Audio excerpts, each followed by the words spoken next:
안녕하십니까. 거꾸로 투자하는 쇼킹 부동산입니다. 오늘은 상상 속의 최강 신도시라 불리는 위례 신도시에 대해서 한번 알아보겠습니다. 영상 전에 구독과 좋아요 부탁드립니다. 저희가 요즘 쇼킹 입지 시리즈라 해서 매주 1회 이상 지역 분석하는 시간을 갖고 있습니다. 최근에는 이제 잠실 지역의 엘리트래, 강동구 지역의 고덕동, 명일동, 상일동, 마포구 지역, 광명, 구성남 지역을 분석하고 있죠. 오늘은 위례 신도시 차례입니다. 위례 신도시 개요 말씀드립니다. 위례 신도시는 46,000호 규모예요. 자, 이 정도면 규모가 굉장히 큰 편입니다. 미사 신도시가 37,000호, 판교가 30,000호, 그리고 하남 교산지구가 33,000호 규모니까 위례 신도시는 어느 정도 규모가 있는 신도시다, 이렇게 보시면 될 것 같아요. 참고로 신도시는 규모가 크면 클수록 발전 가능성이 높습니다. 자, 위례 신도시는 2013년에 첫 입주를 했어요. 그래서 지금 첫 입주가 어디에 집중되어 있었다? 위례 신도시 남쪽에 집중되어 있어서 남쪽에 위치한 위례 신도시는 이제 준신축으로 넘어가고요.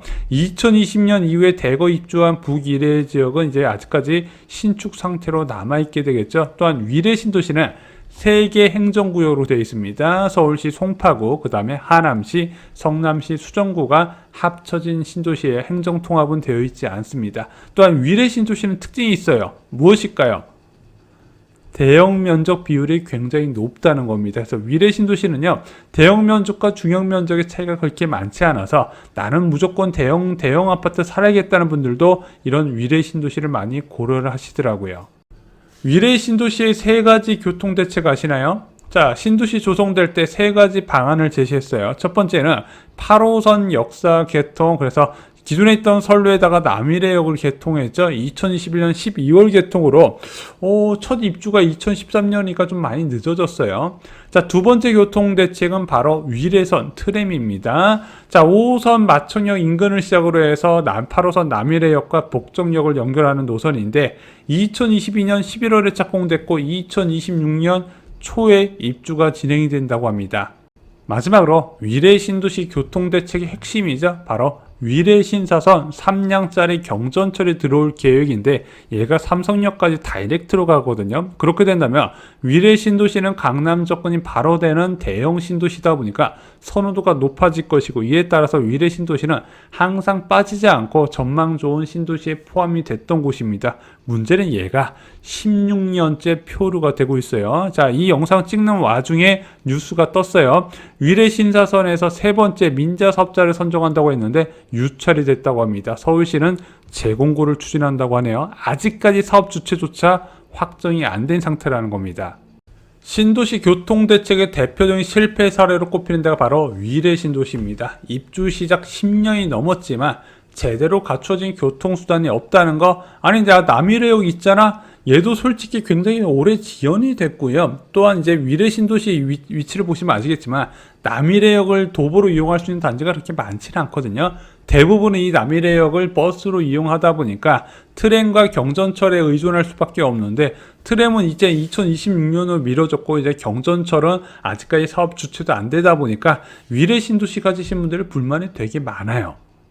부동산 커뮤니티에서 위례 신도시와 많이 비교하는 지역이 바로 강동구 고덕동 지역입니다. 얼마 전에 저희가 입지 분석을 했었죠. 자, 강동구 고덕동 지역은 어떤 교통 호재가 있었다? 9호선 연장 호재가 있었는데 얘가 2023년에 착공하고 2028년에 준공이 된다고 합니다. 계획이 차근차근 잘 진행되고 있어요. 반면에 위례 신도시의 위례 신사선은 GS건설이 민자 사업을 포기한 상태에서 그 이후에 제대로 된 추진이 안 되고 있죠. 그러다 보니까 전고점을 찍은 고덕과 그렇지 못한 위례라는 거, 그래서 집값에서도 차이를 보이고 있습니다. 그럼에도 불구하고 위례 신도시는요, 경기도에서 집값 5손가락 안에 들어가는 곳입니다. 왜 그러냐? 신도시 아파트값을 결정하는 2가지 요인을 아실 필요가 있어요. 주요 업무지구의 접근성, 두 번째는 기업이죠. 위례의 장점 소개해드립니다. 첫 번째, 강남 접근성입니다. 가장 강남과 가까운 경기도 신도시 2호선 강남역까지 직선거리로 10.4km입니다. 판교보다도 훨씬 가까워요. 그래서 차로 출퇴근하는 사람들은 알기에는 나쁜 선택이 아니라는 겁니다. 또 하나 이 위례 신사선이라는 것 자체가 이미 교통분담금을 걷어서 추진한 거다 보니까 이게 시간의 문제지 무조건 진행되는 사업이거든요. 좌초우려는 없습니다. 그래서 얘가 완공이 되면 삼성역 10분대로 접근이 가능하다 보니까 이미 기대감은 아파트값에 반영이 돼 있어요. 그래서 낮은 가격으로 떨어지긴 쉽지 않다는 거죠. 위례의 장점 두 번째는요, 바로 기업입니다. 자, 신도시에 얼마나 큰 기업이 들어오냐에 따라서 그 지역의 수요가 차원이 다르게 접근되거든요. 근데 복정역 주변으로 이미 포스코 연구소가 들어오게 돼 있고, 복정 역세권 복합 개발 사업을 통해서 현대차 연구소가 들어온다는 이야기가 나오는데, 이게 굉장히 규모가 큽니다. 이 안에 현대백화점까지 들어올 가능성까지 제기되다 보니까 복정역 주변으로 천지 개벽이 이루어질 것이고, 그 수혜는 위례 신도시가 가장 먼저 받을 거라는 거 대부분의 사람들이 인지를 하고 있다는 거죠. 위례의 장점 세 번째는 아이 키우기 좋은 환경이라는 겁니다. 이게 굉장히 중요해요. 현재 수도권 부동산 시장의 주포는 30대와 40대 초반입니다. 아이를 키우는 가구에서 적극적인 내 집 마련을 하고 있는 거예요. 자, 위례의 장점, 아이 키우기 좋은 환경이 어디서 나온다? 학원 숫자에서 나옵니다. 위례 신도시 내에 학원이 무려 249개가 등록되어 있고요. 또한 학군도 꾸준히 올라오고 있다고 합니다. 위례 신도시 한 중학교 입결이 나왔는데 447명 중에서 자사고가 36명, 외국어 고등학교가 15명, 과학고에 1명이 들어갔다고 합니다. 자, 점점 높은 교육열을 갖고 있는 것을 바탕으로 해서 학군이 좋아질 거란 기대감이 있는 지역이에요. 또한 신도시 중에서 돈 쓰기 좋은 곳이 집값이 잘 오르거든요. 위례 신도시 안에 위례 스타필드가 있고 트레이더스가 있습니다. 이게 있으면 삶의 질이 올라간다고 해요. 자, 위례 광장도요, 많은 분들이 위례 신도시를 높게 평가하는 이유기도 합니다. 이 광장 주변으로 해서 학원도 많고 병원도 많고 없는 게 없다고 하더라고요. 입지를 분석해 보겠습니다. 아까 위례 신도시는 남위례와 북위례로 나눠진다 말씀드렸죠. 자, 저희가 매수 상담을 해보면 위례 신도시 매수 고민하시는 분들 10명 중 9명은 남위례 지역을 문의를 하십니다. 그래서 수요는 남위례에 집중이 돼요.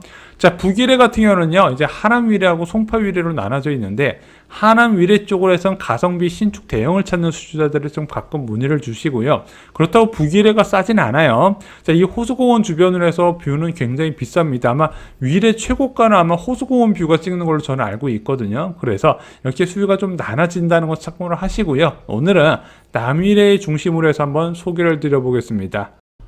남위례역에서 가장 집값이 비싼 지역은 어딜까요? 아무래도 남위례역 가까운 쪽이 아닐까 이렇게 말씀하신 분들이 있는데 그렇진 않습니다. 위례 신도시에서 가장 선호도가 높고 집값이 비싼 곳은 바로 이 위례 중앙광장 인근으로 알려져 있어요. 여기 위례 신사선 경전철이 들어오기 때문이고 여기 학원가가 많이 발달되어 있기 때문에 아무래도 이제 수요가 계속 바깥쪽에서 안쪽으로 들어오는 구조다 이렇게 말씀을 드려요. 자, 그래서 위례 신도시는 위례 중앙광장, 특히 어떤 분들이 이렇게 표현을 하시더라고요. 여기에 운동 트랙이 있다고 합니다. 그 산책로 주변 안쪽, 휴먼링 안쪽으로 집을 사셔야 된다. 여기서 그려보시면 이렇게 나와요. 그래서 이 안쪽으로 주택 구입을 추천하시는 분들이 계시더라고요. 저도 일리가 있다고 생각합니다. 실제 수요가 이 안쪽으로, 그리고 매매 가격도 그 안쪽으로 더 높게 형성되는 편이에요. 자, 오늘 소개해드릴 곳은 4개 단지입니다. 첫 번째, 남위례역에 도보로 접근 가능한 몇 안 되는 단지 중 하나인 위례 레미안 2편은 세상 얼마 전에 여기가 식사 서비스 제공한다 말씀드렸죠. 현재 전용 팔자 타입이 14억부터입니다. 또한 남위례역의 이제 가장 접근성이 낮은 아파트로 소개하는 데가 바로 위례 롯데캐슬이에요. 전용 84 타입이 12억 8천부터입니다. 가장 저렴한 구민평수를 찾을 때 보통 위례 롯데캐슬을 봐요.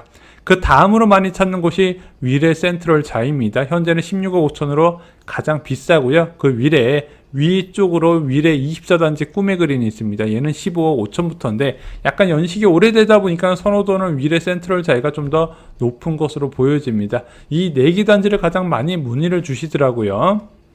위례 신도시 전망 어떤가요? 앞으로 3개 신도시도 많이 공급된다고 하는데 일단 저는 이렇게 생각합니다. 이 정도 입지의 신도시 공급은 사실상 불가능해요. 일단 여기 위례 신도시 상당 부분이 서울시 송파구잖아요. 거의 송파 생활권에다가 강남 접근성 좋고 기업이나 교통 호재가 있기 때문에 여기가 집값이 많이 싸질 거다 이렇게 기대하기는 어려워요. 이게 3기 신도시하고 좀 별개로 봐야 되는 지역이라고 생각을 합니다. 근데 여기가 좀 가격적인 부담이 있는 건 사실이에요. 특히 올해 많이 올랐죠. 뭐 고덕에 비해서 더 올랐다는 거지 위례 신도시 자체도 많이 올라갔는데 8월부터 지역에서 거래가 좀 줄어들었다는 소식이 계속 들려요. 그래서 이 지역에서 급매가 나오면 잡는 방법을 추천을 드려봅니다.